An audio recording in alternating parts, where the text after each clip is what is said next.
Now, it's no secret what the ambition will be for Leeds United and Daniel Farke's side is to remain in the Premier League. And if you look at the three promoted sides, you do sort of think Leeds, out of any of them, is going to probably have the biggest chance, the best chance to do so. They've got that investment, they've got that heavy squad depth and squad quality as well. I mean, you have to look at it the other side as well. If they weren't to get promoted, it would have been a sort of massive crying shame for them and the investment that they've put into this side. I mean, you have to look at the number of young talents they've got throughout this side as well, and exciting players that can really, really make an impact in the Premier League. And they're going to hope that's certainly the case. You know, they've obviously let go of a couple of players, but they have been in talks with a number of top assets, top names with plenty of Premier League experience. And I feel that's probably going to be the biggest part of all of this, is whether they can get players who come in, who've got experience in the top flight and can help them stay up. And then maybe they can build in the future. But first case scenario is to ensure they are a Premier League club next season, which is a mammoth task. To be fair to them, Dan, our Yorkshire correspondent, Dan Wales, over to you, Dan. What's the sort of latest in terms of Ellen Road, in terms of incomings, outgoings, where you see Leeds competing this summer? Is there any updates you can tell us that Leeds fans can maybe get excited for? Because the challenge ahead is incredibly daunting, and I'm sure that the Ellen Road faithful are excited, but sort of worried as well, knowing the record of relegation candidates over the last couple of seasons. Well, Charles, Leeds have certainly been busy in the opening weeks of this season's transfer market so far in the summer. They've brought in 3 permanent signings, although things have calmed down slightly in the last few days. There's been no new arrivals since Sebastian Borno came through the door at Elland Road. But of course, he joined his former Wolfsburg teammate, Lucas Nemecha, and Jaka Biol, who arrived from Udinese. So Leeds have been busy bolstering their front line, bringing in Nemecha, of course, because he's a striker who himself has said he wants to score goals and add goals to this Leeds United team in the Premier League.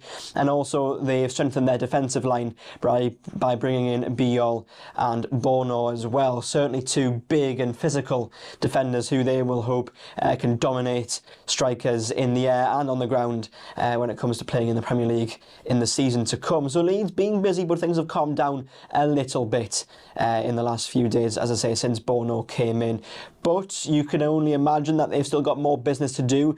Daniel Farke certainly wants a fully bolstered squad ahead of the Premier League season, so he can prove not only to the rest of the watching football world, but also I think to himself that he can cope and he can manage well in the Premier League, because of course his CV does feature relegations with Norwich City, but he has made abundantly clear that was because he wasn't backed at Carrow Road. So he's had some backing so far at Elland Road after this promotion, but I think he'll want even more as well. Certainly he'll want additions in the fullback area with Junior Firpo departing the club as well.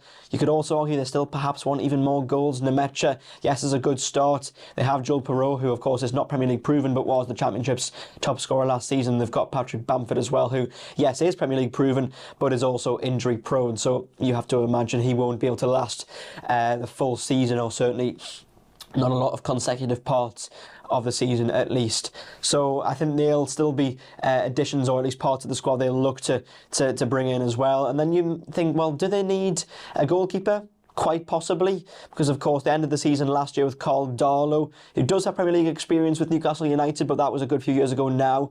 And then of course you've got Ilan Meslier, who was Leeds' first choice, but after a number of mistakes last season in the Championship, ultimately was dropped for Carl Darlow. So I'm not entirely sure he'll get his position back because of those mistakes, especially when you're moving up a level going into the Premier League from the Championship. It seems unlikely that Meslier would get that position back, and it's whether they think Carl Darlow is still good enough for the top flight as well. Certainly as Wales' #1 keeper, he'll probably think he is, but it's whether Daniel Farke would like someone with a bit more Premier League experience, or at least more recent Premier League experience, or someone who has played at the top flight somewhere in Europe perhaps as well.